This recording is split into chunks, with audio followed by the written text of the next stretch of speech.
सब कुछ द्वंदात्मक है।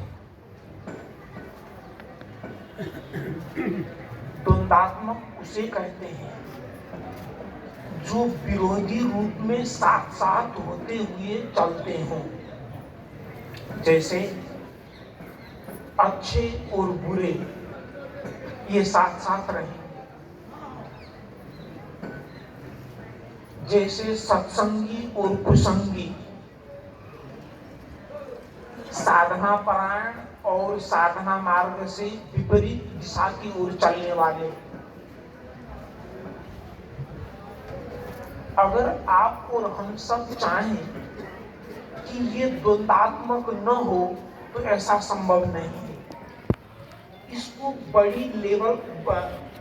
बड़ी डिग्री पर न समझ करके छोटी डिग्रियों पर अगर समझें, जैसे आप किसी एक चीज की सब्जी पाना चाहते हो, घर वाले ने किसी दूसरी की सब्जी बना दी, ये द्वंदात्मक है। वैसे ये है बात तो मामूली, परंतु उससे हम लोग जो संस्कार इकट्ठा करते हैं वो बहुत बड़ी बन जाती है। तो ये द्वंदात्मक संसार में जो भी घटने वाली घटनाएं हैं, उससे बचते हुए हमें कल्याण की ओर कैसे बढ़ना है, ये सोचना है हमें। एक हमारे इधर पड़ोसी देश में एक संत हुए लाओ त्से, और सदगुरु श्री अवलाह साहब जी की एक पुस्तक भी है, लाओ जी क्या कहते हैं, कहने में थी। उसी का एक सूत्र है। लाओ जी कहते हैं, if all the world acknowledge good as good, then bad will prevail. If all the world acknowledge beauty as beauty, then ugly will prevail. जब हम अच्छा या अच्छी चीजों को जब हम स्वीकारते हैं या कहते हैं, तो बुरी चीज भी साथ साथ में स्थापित होती है या चलती है। जब हम कोई अच्छी वस्तु को देखते हैं तो उसमें कुरूप चीजें भी मौजूद रहती हैं। तो इसी प्रकार हमें जो अच्छा बनना है, अच्छा करना है, तो हमें ध्यान भी अच्छाइयों की तरफ ही देखना होगा। क्योंकि अभी अभी हम बहुत सारे विचारों को सुन चुके हैं, उन विचारों को आप बहुत ही बारीकी से एक सूत्र नहीं बना पाएंगे, तो फिर बिखर जाएगा वो विचार। आप और हम सब यहाँ जो बैठे हैं इतने दिन से, यहाँ से टेक अवे हो मैसेज क्या होगा? जैसे तीर्थों में से लौटने के बाद वहां से प्रसाद मिलते हैं, किसी ने गंगा जल का पानी दिया, अगर उसका भाव वो बन रहा है कि कोई बुरी बात नहीं है, ठीक है, वो किसी न किसी दिन अगर वो गंगा जल में बना हुआ है, तो यहाँ पर यकीन मानिए वो पारकी संतों के चरण में आएगा इतने दिन से। क्योंकि हम लोग भी उसी मूर्तियों को पूजते हुए आए हैं, और वो मूर्तियों को न पूजे होते, वो श्रद्धा का बीज न रहा होता, यकीन मानिए आज पारकी संतों गुरु के चरण न होते, न मिलते हमें। परंतु जो लोग मूर्ति पूजा में पूजने लगे हुए हैं, उन्हें यह नहीं भूलना चाहिए, अगर हम एक सीढ़ी में बैठे हैं तो एक ही सीढ़ी में न बैठे, आगे भी बढ़ना है। क्योंकि अगली सीढ़ी पर पैर न रखेंगे तो फिर ऊपर मंजिल में चढ़ेंगे कैसे? और जब तक ऊपर की मंजिल में चढ़ेंगे नहीं, वहां से जो भी दृश्य दिखाई देगा, वहां से जो भी ताजगी हवा हो जो मिलने वाला है, वहां से वो फिर नहीं मिलेगा, नहीं दिखाई देगा। तो हमें क्या करना है? ये आप और हम सब ये जो चल रहे हैं, साधना की बात, धर्म की बात, अध्यात्म की बात, परमार्थ की बात अगर एक शब्द में कहें, हम आप और हम सब मानवता की ओर आगे बढ़ रहे हैं। गीता में विभूति दर्शन, विश्वरूप दर्शन एक अध्याय है, 11वें अध्याय। उसमें यह दिखाया गया है, एक ओर से लोग आ रहे हैं और एक ओर लोग जा रहे हैं। तो आप और हम सब कहां जा रहे हैं? उस मानवता की ओर। हमने सेवा की, हमने पुण्य किया, हमने दान किया, हमने धर्म किया, हमने सत्संग सुना, हमने सत्ग्रंथों को पढ़ा। इसका मतलब इतनी ही है। हम क्या चाहते हैं? हम मानवता की ओर आगे बढ़ते हुए, अपने को तराशते हुए, अपने को इस साधना मार्ग में निमज्जन करते हुए उस कल्याण स्थिति में पहुंचना चाहते हैं। इसी का नाम है मानवता। और सद्गुरु कबीर की अगर हम बात करें तो यकीन मानिए, ज्ञान की चर्चा की इस तरातरीय स्वरूप को जिस तरह सद्गुरु कबीर ने निखार के बताया, निचोड़ के बताया, अन्य विचारकों ने उस तरह नहीं बता पाए। यही वजह था गुरु कबीर को ये पारक सिद्धांत की बातें रखनी पड़ी। अगर देखा जाए, उपनिषदों में ज्ञान की कमी नहीं, गीता में ज्ञान की कमी नहीं, वेदों में ज्ञान की कमी नहीं। इसके बावजूद क्यों रखना पड़ा? क्योंकि मानवता के विषय में वे लोग किंचित भ्रमित थे, विवेक के विषय में उलझे हुए थे और अध्यात्म के दृष्टिकोण में उन लोगों का जो एक धारणा था वो परिष्कृत नहीं, वरन धुतला धुतला, कटा और बटा था। जैसे कुछ वानगी ले लेते हैं। कुछ लोगों ने अध्यात्म तत्वों का निचोड़ निकालते हुए ये कहा, जो हम आपकी और हमारी मौजूदगी सत्ता है यह नाशवान है। कुछ विचारों ने कहा ये नाशवान तो नहीं, ये अविनाशी है, परंतु ये कहीं से टूट के आया हुआ है, जिसे अंश भाव कहा गया। कुछ विचारकों ने कहा कि कुछ ऐसी सत्ता है ही नहीं, बस हम खा रहे हैं, पी रहे हैं, एक दिन मर जाएंगे, खत्म हो जाएंगे। अब जिस प्रकार के दार्शनिक चिंतन धारा बनते हैं, उसी प्रकार से जीवन की व्यवहार और क्रियाकलापों के लिए हमें विचार मिलते हैं। तो जिन चिंतकों ने ये कहा कि कहीं हम उचट के आए हैं, अंश हैं, तो उन लोगों ने हमारे ऊपर किसी अदृश्य शक्ति को रखा गया, यूं कहें थोपा गया। अब इससे क्या अंतर पड़ेगा व्यवहारिक जीवन में?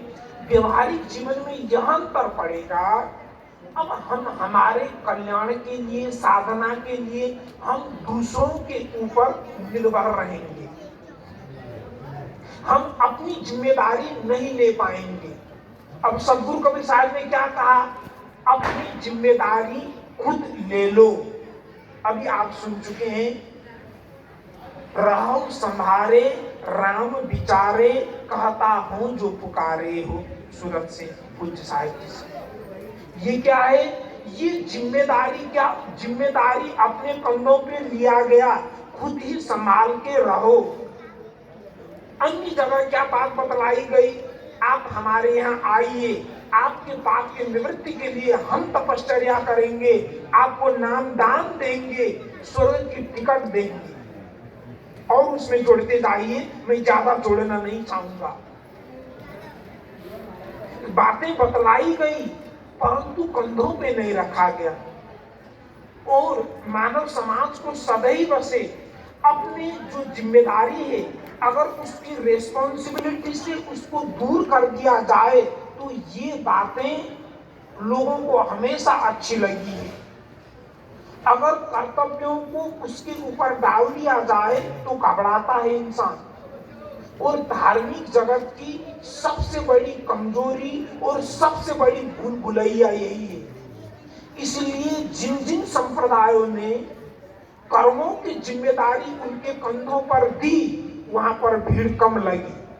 और जिन जिन संप्रदायों ने कर्मों की जिम्मेदारी उनके कंधों पर नहीं दिए, और यूं ही सांसेबाजी देते रहे, वहां पर भीड़ लगी।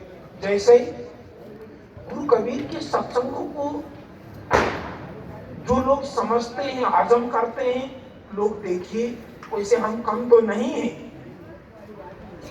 क्योंकि हीरे को परखने वाले लोग बहुत कम होते हैं। यहाँ की सब्जी मंडी में नहीं जानता हूँ कहाँ होगा, कैसे होगा। सब्जी मंडी में बड़ी भारी मात्रा में भीड़ होती है, और हीरे की दुकान में दिन भर में मुश्किल से 10, 20, 100, 50 आते होंगे। तो जिन महापुरुषों ने, जिन विचारधारा में, जिन चिंतकों ने ये कहा कि आपको अपने कर्मों की जिम्मेदारी नहीं लेनी है, तो वहां पर भीड़ इकट्ठी हुई। अगर यहाँ पर भीड़ इकट्ठी करनी हो और बढ़ाना हो तो जोरदार झूठी बातें बोलनी पड़ेगी। जैसे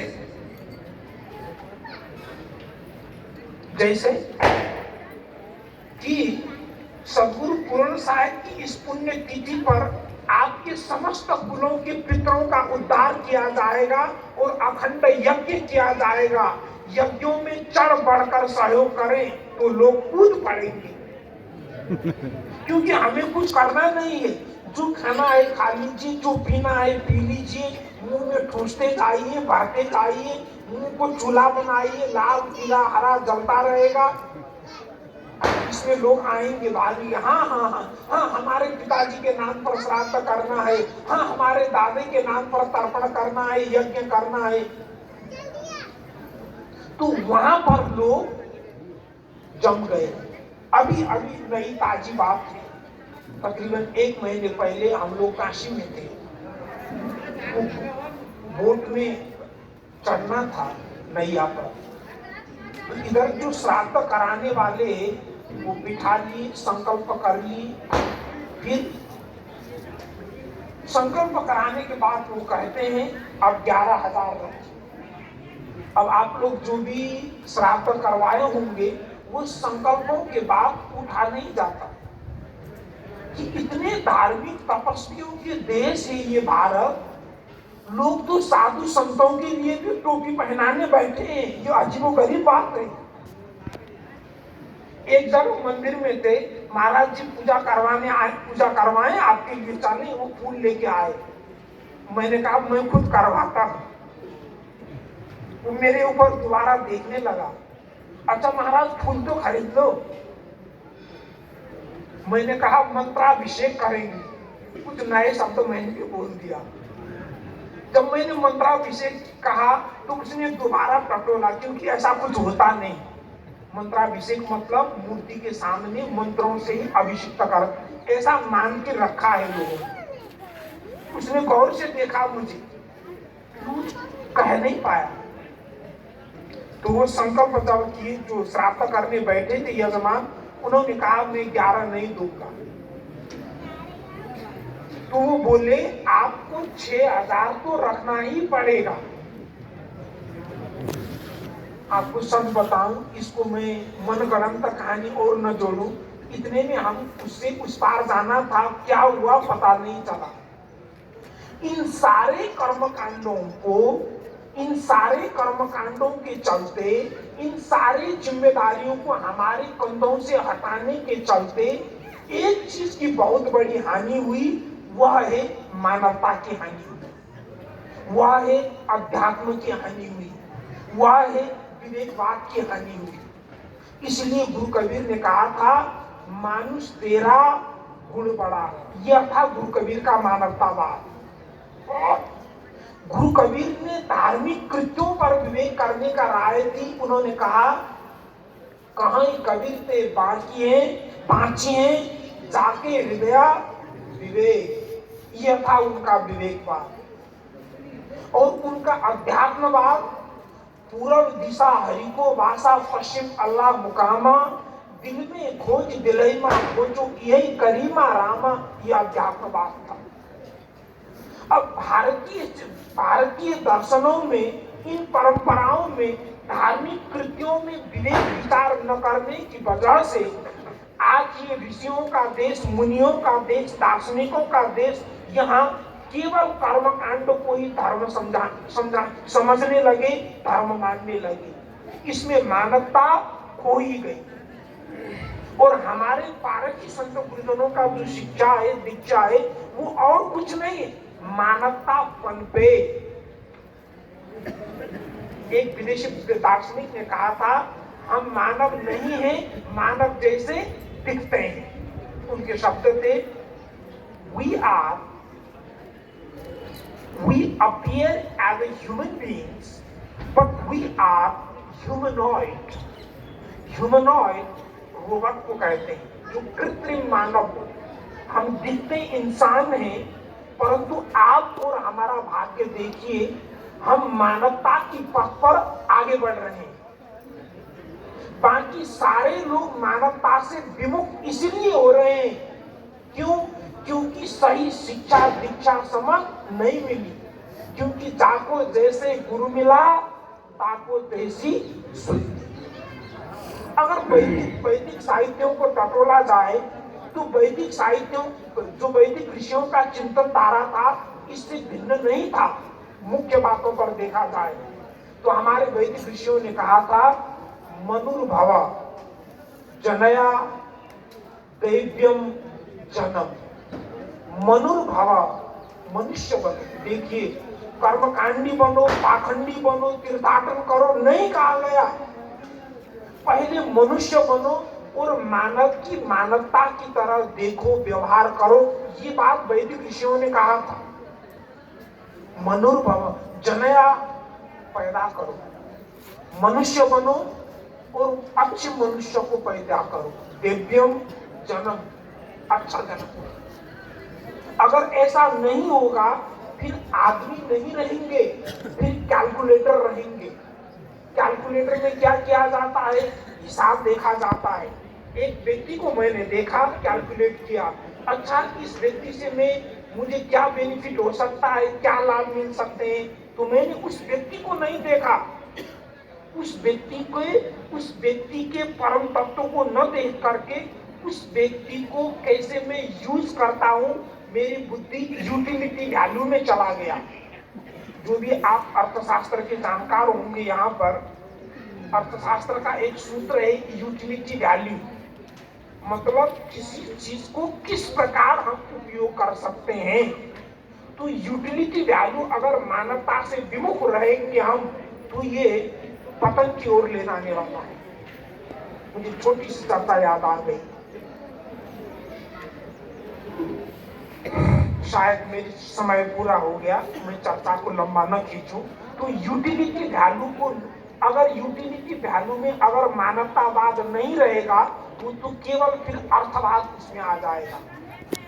हम कैसे उस चीज को प्रयोग कर सकते हैं। तो आप और यहाँ से आप और हम सब जाएं तो एक मानवीयता भाव लेकर के जाएं, एक भक्ति की बीज लेकर के चलें। हम अपने घरों में जाकर के चुप रहना भी सीखें। हम अपने घरों में जाकर लोगों को पता चले, हाँ वाकई में ये लोग हमारे माता पिता गुरुजनों के दर्शन करके आए हैं, पहले जितना बड़बड़ करते थे अब कम करने लगे हैं, ये आवाज उनको लगना चाहिए। जब आने की पूर्व बड़बड़ करते थे, जाने के बाद भी कर रहे हैं, अरे उन गुरुओं के ज्ञान से क्या होगा, हम तो खंडित दीक्षा नहीं लेंगे। तो भक्तों को खटाने वाले कौन हैं? वहां दूर गांव में कुछ लोग हैं, वो लोग आप और हम ही। बोलिए सतगुरुदेव की। तो मैंने